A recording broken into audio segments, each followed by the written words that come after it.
한번 옆에 분에게 한번 인사하겠습니다. 축복합니다. 앞뒤로도 한번 인사하십시다. 축복합니다. 예. 담임 목사님께서 부담감이란 걸 또 저에게 주셔서 참 감사합니다. 예, 제가 요즘 밀고 있는 인사법이 있습니다. 좀 전에 함께 인사했던 그 축복합니다라는 인사입니다. 제가 이렇게 축복합니다라는 인사를 왜 하게 되었냐면 몇몇 분들은 제가 나눔을 통해서 아시는 분들 계시겠지만 여러분도 저와 같은 마음인 줄 믿습니다. 이상하게 정말로 우리가 일반 상식으로 도저히 용납이 되지 않는, 납득이 되지 않는, 정말 이거는 너무 심하다라고 생각되는 그런 사람들이 종종 눈에 보일 때가 있습니다. 여러분 그렇죠?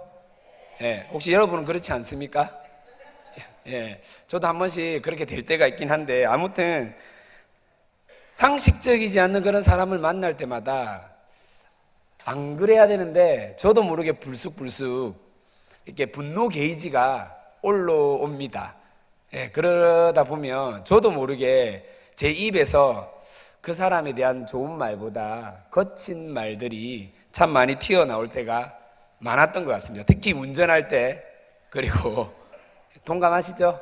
네. 그리고 교회에서는 다 같은 예수를 믿고 같은 비전과 사명을 가지고 있는 교회 공동체라서 절대 그럴 리 없을 거라 생각했는데, 이렇게 사람이 또 사람과 면대면으로 얼굴을 대하다 보고 일을 하다 보면 그렇게 마찰이 생기더라고요. 이렇게 전혀 예상치 못하게. 그러다 보면 그래도 우리가 인내하고, 또는 그 사람 입장에서 생각해보고, 제가 늘 말하던 하나님의 관점으로 재해석하고 이렇게 용납을 해야 되는데, 그러지 못하고 이 분노를 입술로 그대로 표현할 때가 참 많습니다. 그래서 때로는 거친 욕을, 물론 그 사람이 들을 때 하는 건 아니겠지만은 이렇게 거친 욕을 하기도 하고, 너무 화가 나서 부정적인 언어를 마구잡이로 이렇게 쏟아낼 때가 많았었습니다.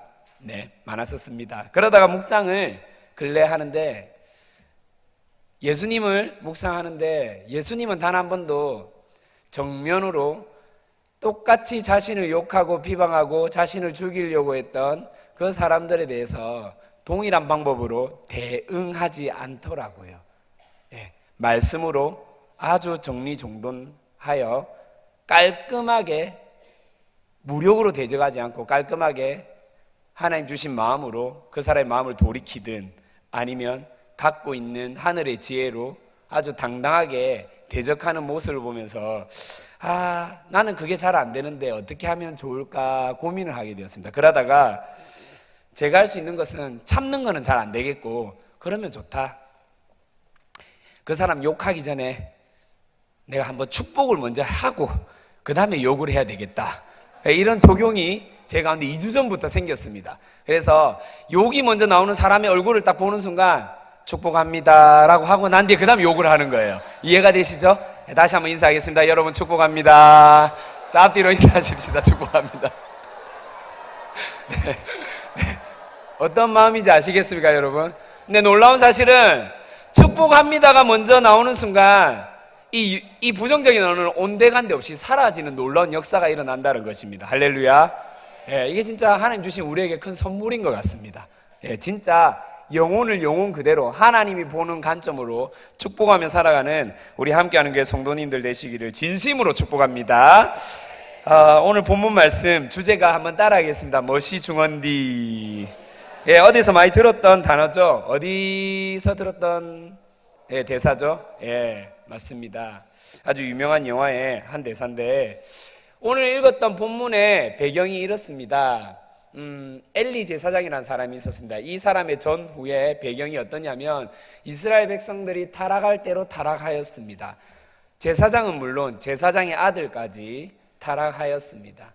눈이 멀고 영적 분별력이 아예 없어진 상태였고, 아들들은 소위 말해서 지금의 시점으로 말하면 헌금을 착취하기도 하고 교회 내에서 아주 음란한 행위들을 행하였습니다.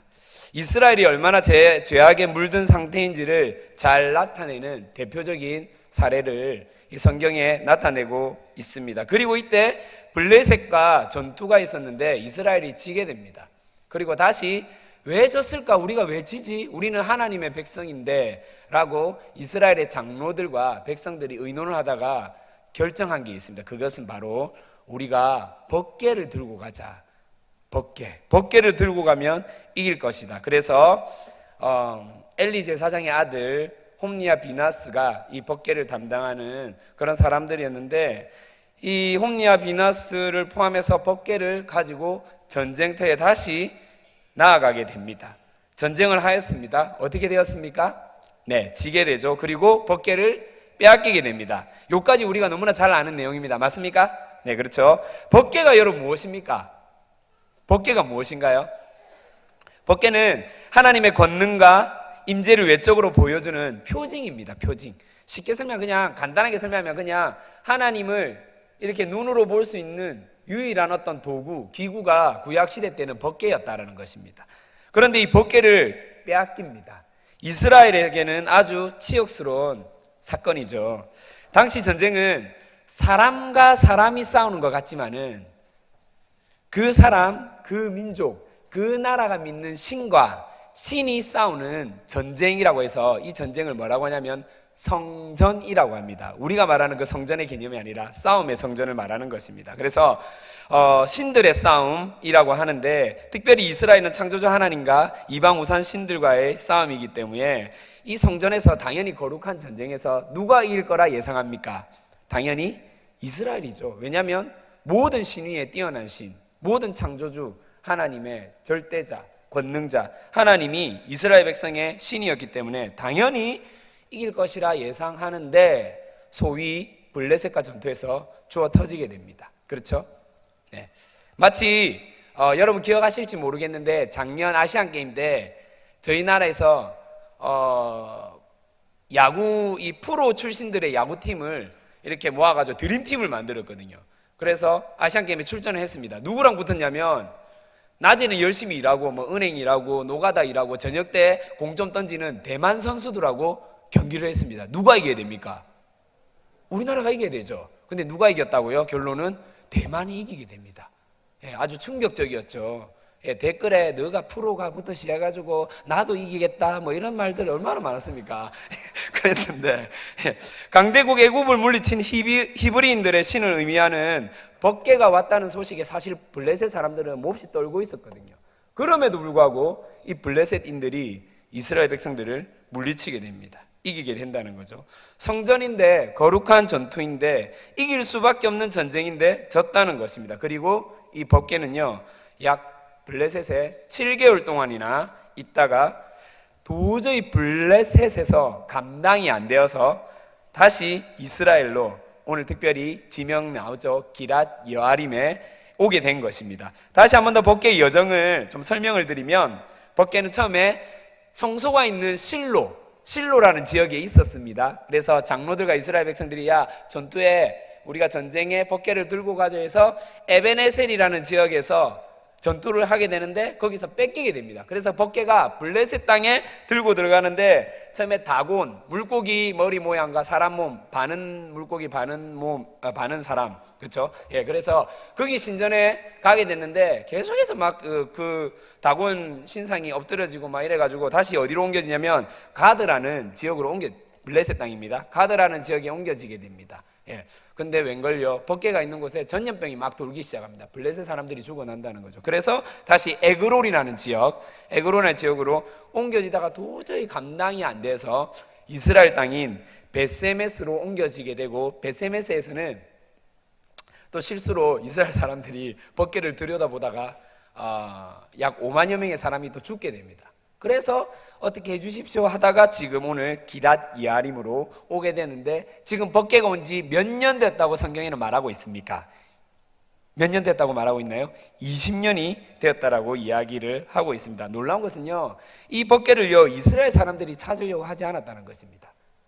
우리 하나님의 임재의 표징인데, 우리 민족의 신 하나님의 표징인데 빼앗긴 법궤를요 우리가 어떻게 하면 찾을까라고 이렇게 생각하고 액션에 취한 것이 아니라, 블레셋 사람들이 법궤가 있으니까 계속 막 자기네 신들이 넘어지고 사람들이 죽어나가니까 감당이 안 돼서 결국은요 빼앗은 법궤를요 이스라엘로 돌려주게 되는 이런 참 이상한 일이 일어나게 되었다는 것입니다. 놀랍게도 이것을 추진했던 그 추진자가 누구냐면요 블레셋에서 소위 말하는 점쟁이들이었습니다. 예, 이 점쟁이들도 하나님의 권능을 두려워했고 무서워했습니다. 그래서 법궤를 빼앗은 블레셋을 통하여 법궤가 돌려 보내진다라는 사실입니다. 원래 있던 장소 성소는 아니었지만은 기랏 이아림에 특히 그 이스라엘의 땅으로 이렇게 돌아오게 되는데 사실요 법궤가 있는 위치는 어디여야 됩니까, 여러분? 예, 무슨 리액션인가요? 예, 원래 법궤는 어디에 있어야 되죠? 이스라엘 땅 안에서도 어디에 있어야 됩니까?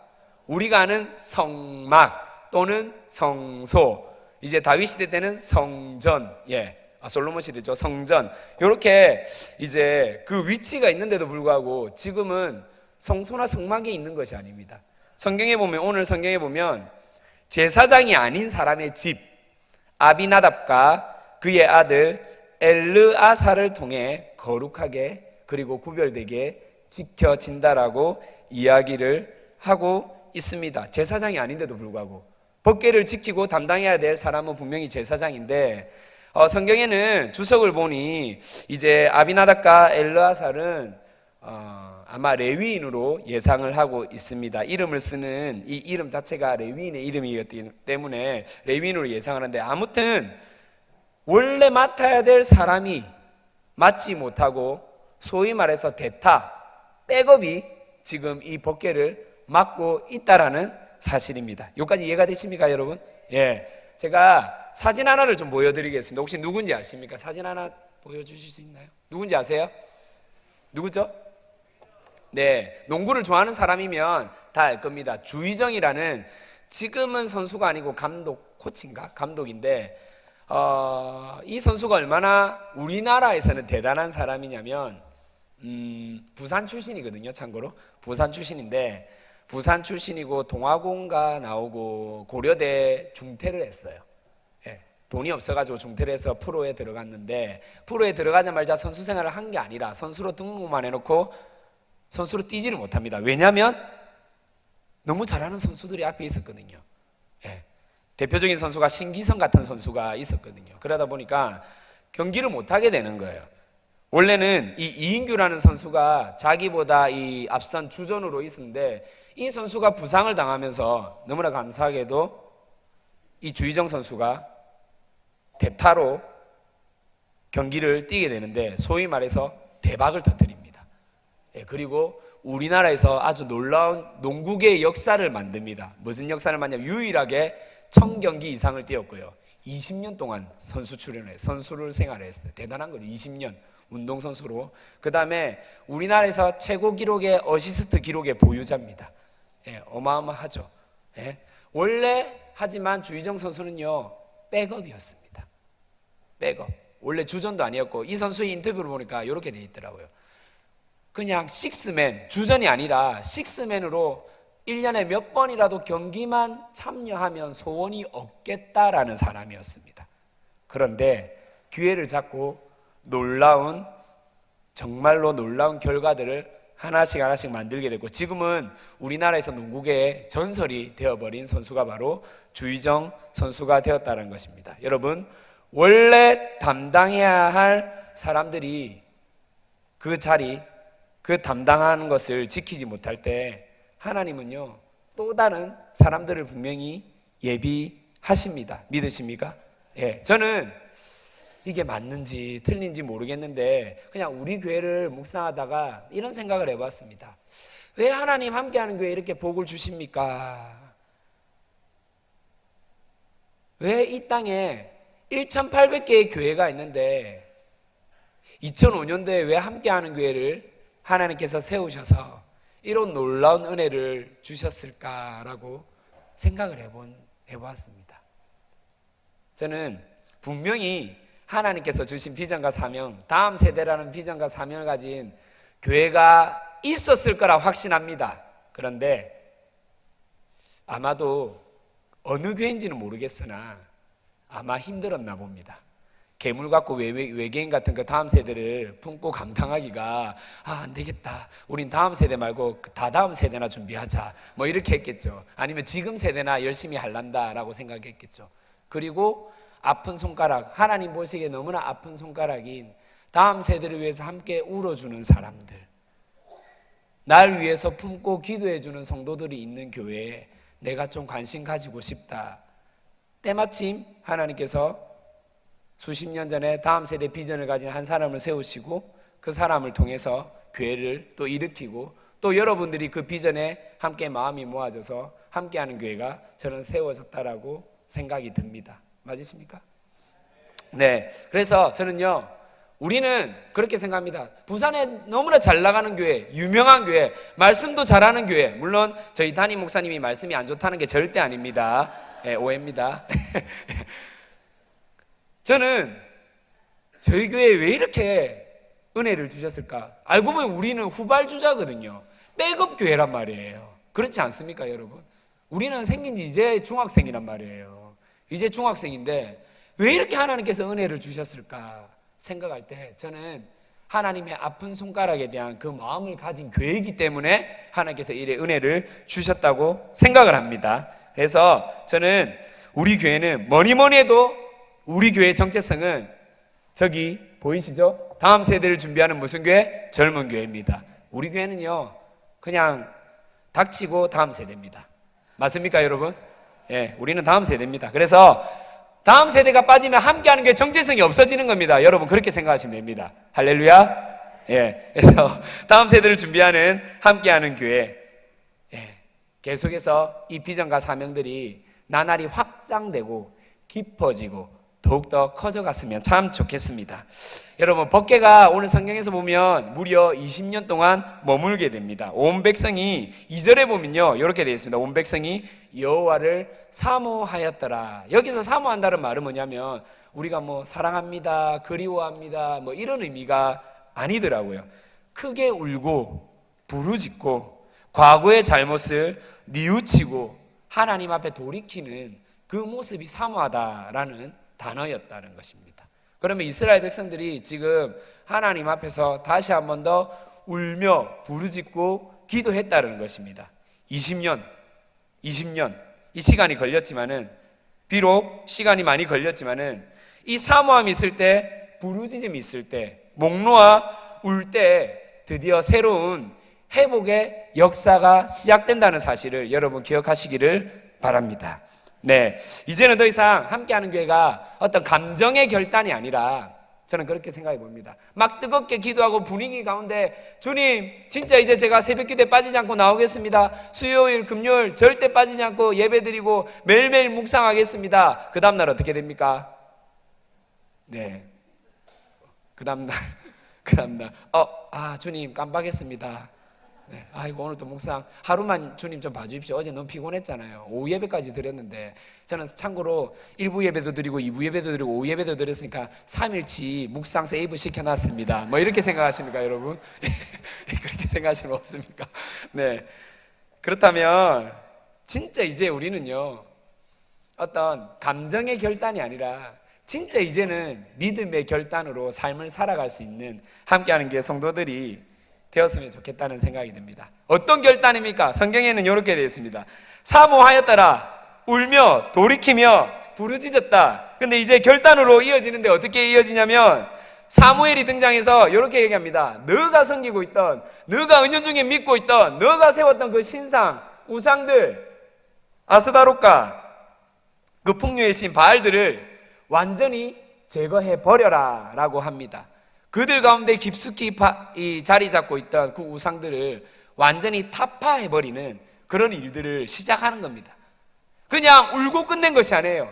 그냥 하나님 힘듭니다, 도와주십시오 라고 끝낸 게 아닙니다. 이제는 삶 가운데 직접적으로 내 삶 가운데 자리 잡고 있는 그 우상들을 하나씩 제거하는 작업들을 이스라엘 백성들이 사무엘 주도하에 시작을 하고 있다라는 겁니다. 그리고 우리가 너무나 잘 알고 있는 미스바 대성회가 이루어집니다. 여러분, 자, 우리가 상식적으로 생각해 보십시다.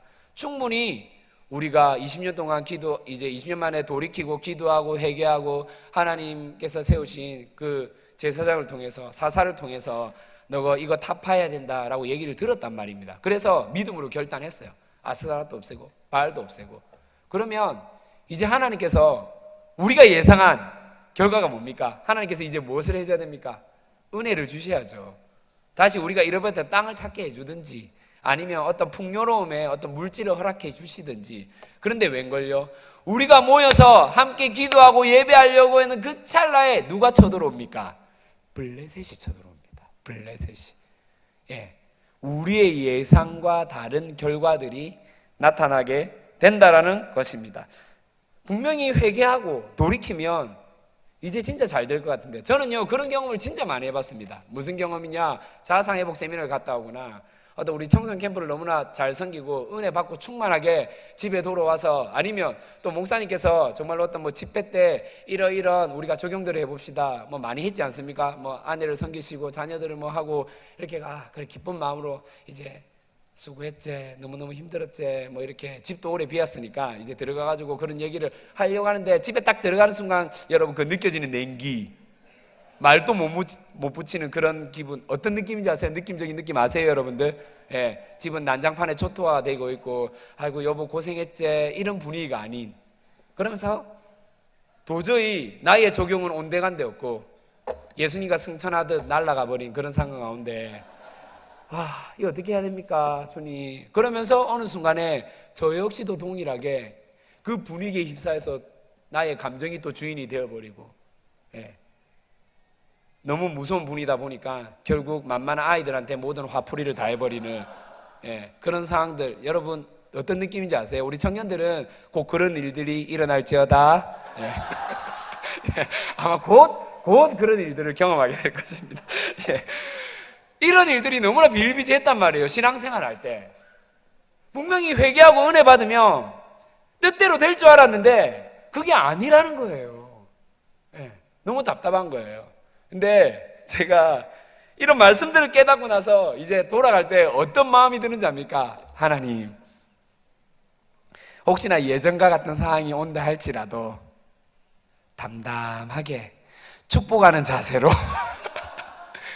우리 가정을 먼저 축복하며 우리 가족을 위해 기도하는 그런 사람이 되었으면 좋겠습니다.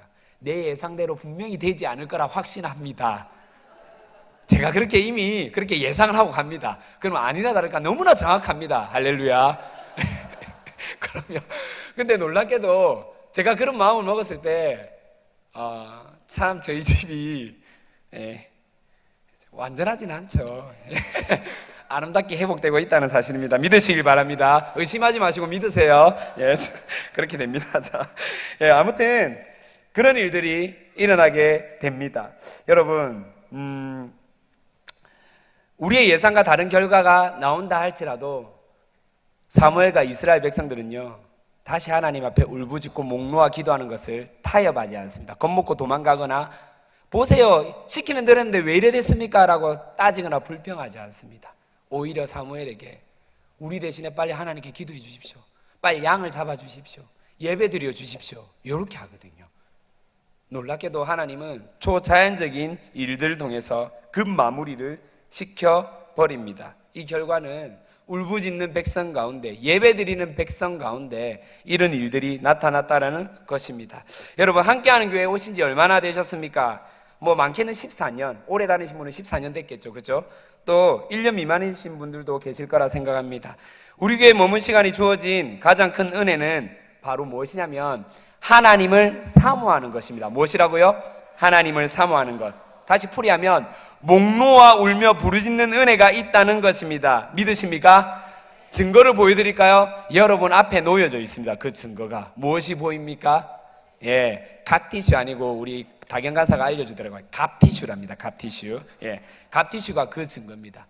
저는 그냥 별명으로 이렇게 한번 우리 함께하는 교회를 다시 한번 하나의 별명을 하나 지어봤습니다. 다음 세대를 준비하는 젊은 교회이긴 한데 다음 세대를 준비하는 눈물샘이 마르지 않는 교회. 예, 좀 간지납니까 여러분? 네.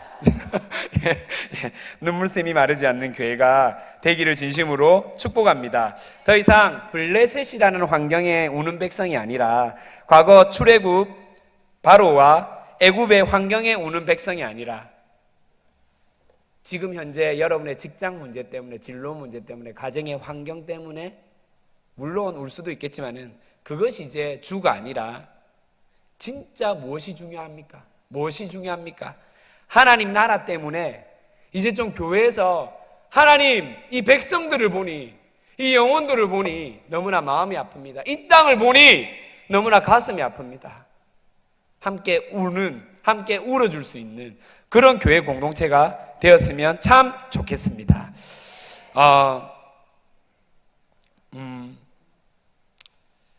그런 생각을 해봤습니다.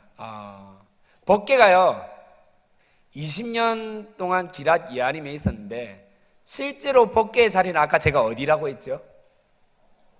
예, 성막, 성소죠. 그러면 이 법계가 언제 자기의 자리로 돌아오게 됩니까? 언제 자기 자리에 돌아오게 되죠? 이런 기분이었군요. 담임 목사님 질문에 아무도 대답을 안 하면 되게 왕따 당하고 이렇게.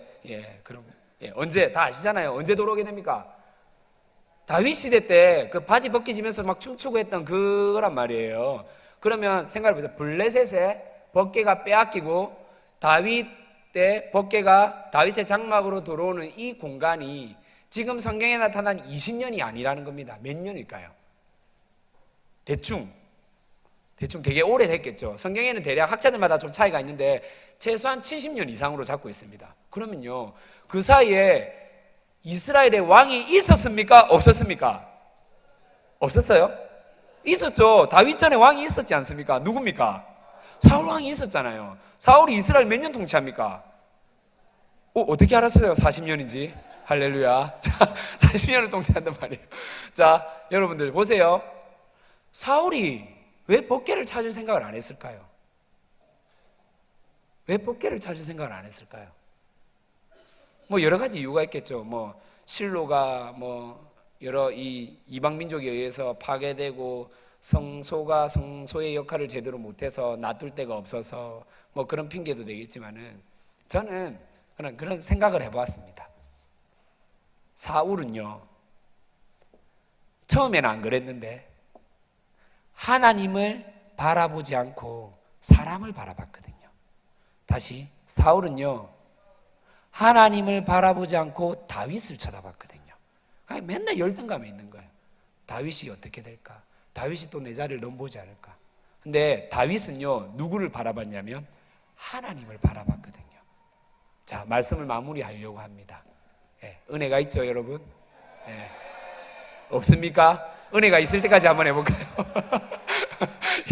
네, 다윗은요 하나님을 바라보고 하나님의 관심이 있었다라는 것입니다. 그래서요 다윗은요 법궤가 들어왔을 때 사실은 실수투성이었거든요. 어떻게 옮기는지도 몰라가지고 우리 담임 목사님 말하는 그 우사 당하고 사람이 죽어나고 또 화가 나가지고 또 다른 곳에 몇 달 동안 이 다윗의 장막에 못 있고 다른 곳에 있다가 들어오게 돼. 우여곡절이 되게 많았음에도 불구하고 하나님의 임재의 표징인 법궤를요 절대 타협하지 않았습니다. 포기하지 않았습니다.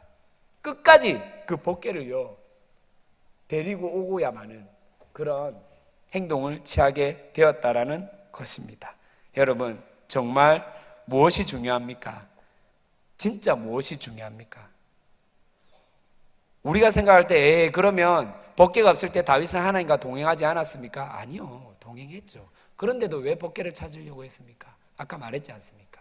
그때 당시에 이방 민족들도 다 알고 있었어요. 법궤는 저 히브리인들의 신을 표시하는 표징이다라고 알고 있었다니까요. 그래서 블레셋이 이스라엘 백성하고 전투할 때 법궤가 왔다는 소식에 벌벌 떨었다니까요. 이방 민족들도 다 알고 있는 하나님의 임재를 나타내는 그 법궤가 다른 곳에 있다는 것 자체가 다윗은요 인정되지 않았어요. 용납되지 않았다라는 겁니다. 여러분, 함께하는 교회가 무엇이 중요합니까? 다음 세대를 준비하는 젊은 교회, 우리는요 이곳에서 다시 한 번 더 무엇이 중요한지를 돌이키고 생각해야 될 때가 저는 지금이라고 확신합니다. 다시 한 번 더 회복이 되었으면 좋겠습니다. 저번 주부터 저희가 더 나은 예배 운동을 하고 있습니다. 새로운 예배 개혁이 일어나고 있습니다. 좀 뭔가 어색하기도 하고 좀 내 몸에 맞지 않는 옷을 입는 듯한 그런 생각이 드는 분들도 덜어 있을 겁니다. 왜 자꾸 조명이 꺼졌다 켜졌다가 뭐가 돌아가고 여 클럽도 아닌데 왜 이렇게 해산노라고 생각하시는 분들도 있을 줄 압니다. 하지만 진짜 하나님이 원하시는 예배, 이곳에서 목 놓아 울부짖을 수 있고 하나님의 이름은 마음껏 고백하고 찬양할 수 있는 그런 예배 공동체라고 한다면 비본질에 여러분 관심 가지지 마시고 예배 드리는 그 본질에 관심 가지고 살아가는 함께하는 교회가 되었으면 좋겠습니다. 더 나은 예배는 곧 더 나은 삶을 살게 해줄 것입니다. 더 나은 삶을 살아가는 자는 다시 더 나은 예배를 드릴 것입니다. 더 나은 예배와 더 나은 삶을 하나님은 더 알아갈 것이고 더 닮아가는 것임을 여러분들이 기억하시기를 바랍니다. 성경은요 이렇게 표현합니다. 장성한 분량까지 자라가라 라고 말하는데 저희는요 이 더 나은 예배를 통해서 우리의 삶도 우리가 함께 드려지는 이 공공의 예배도 하나님 앞에 반드시 자라날 것이라 확신합니다. 그래서 우리에게 맡겨진 저 다음 세대 한 영혼이 살아나고 돌아서고 하나님 마음이 아파서 너무나 울고 싶은데 울 데가 없습니다. 함께하는 교회 목 놓아 울 수 있습니다. 눈물을 닦아줄 휴지가 없습니까? 함께하는 교회는 있습니다. 여기에서 우세요 라고 할 수 있는 그런 자신감, 그런 좀 죄송합니다. 그런 캣바를 가진 함께하는 교회 공동체가 되었으면 좋겠습니다. 할렐루야. 네, 저는요 그렇게 생각해 보았습니다. 말씀을 준비하면서 저를 이렇게 영적으로 인도하시고 케어주신 분들이 참 많습니다. 우리 담임 목사님 비롯해서 여러분들이 있는데 특별히 저는요 함께하는 교회가 저의 영적인 멘토이자 영적인 바운더리로서 그 역할을 최소한 5할 이상 담당했다고 생각합니다. 저를 위해서 많이 품어주시고 저는 나름대로 교만한지라 저는 일꾼이라 생각했거든요. 제가 나름 잘하고 저 역할도 잘하고 책임도 잘하고 있다고 생각했는데 작년 이맘때쯤에 생각이 들었습니다. 저는 하나님 앞에서 힘이 되는 사람이 아니라 짐짝이었네요. 진짜 천덕꾸러기였네요. 그런데 참 마음 넓은 우리 교인들이, 우리 목사님들이, 여러 성도님들이 참 많이 기다려주고 품어주고 아껴주셨네요. 그것이 느껴졌습니다. 그리고 뒤에서 아무도 모르게 기도하시던 분들의 얼굴이 놀랐습니다. 이제는 제가 그렇게 하려고요.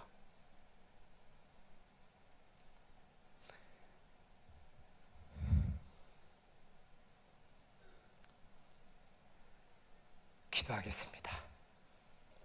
드러내는 사람이 아니라